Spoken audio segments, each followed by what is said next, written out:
When Musk first bought Twitter, there was a lot of talk between him and Tim Cook and Apple, if they were going to stay, if they were going to leave, what they wanted to do.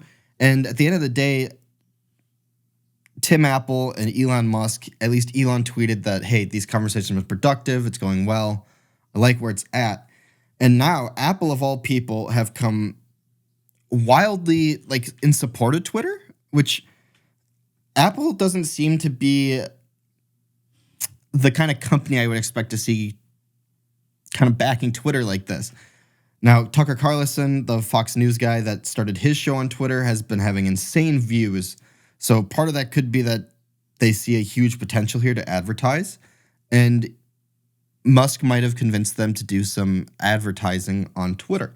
So since Elon bought the Twitter last year, he has been devoted to two things: freedom of speech and expansion. He talked about both the ads that have been gone wrong throughout his tenure as CEO and owner of the platform. Twitter has rolled out a shitload of updates since he took it over.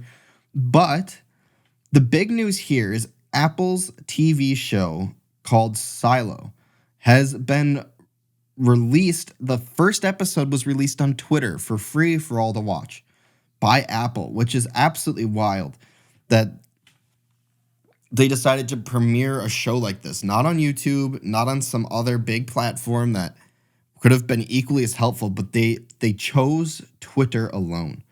Now, Mr. Beast has called the move a smart move, and as somebody who is basically the godfather of YouTube at this point, fascinating to see that he thinks it's a good move. Now, with that, Twitter has been, if you want to get views, it's actually a pretty great place to do it. And putting it on the platform completely for free is also a pretty big deal, because not only is that Apple making a loss on their own produced show, but they must believe that that platform is going to get people to go subscribe to Apple TV to be willing to do this. Now, Apple TV, the service behind the smash hit Ted Lasso, remains a smaller service compared to the competitors. It is estimated to have around 25 million subscribers compared to Netflix's 250 million and HBO's approximate 96 million.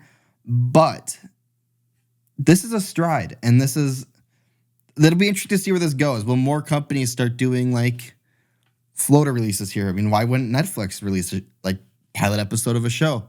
Throw it on Twitter, see what happens. I mean, this could lead to so many more things, and it's a great starting point. And the fact that Apple's the one leading it here, in my opinion, seeing a company like Apple back the platform shows that there is a lot of belief and trust in the platform. Because Apple pretty much never is a leader unless they fully believe in something.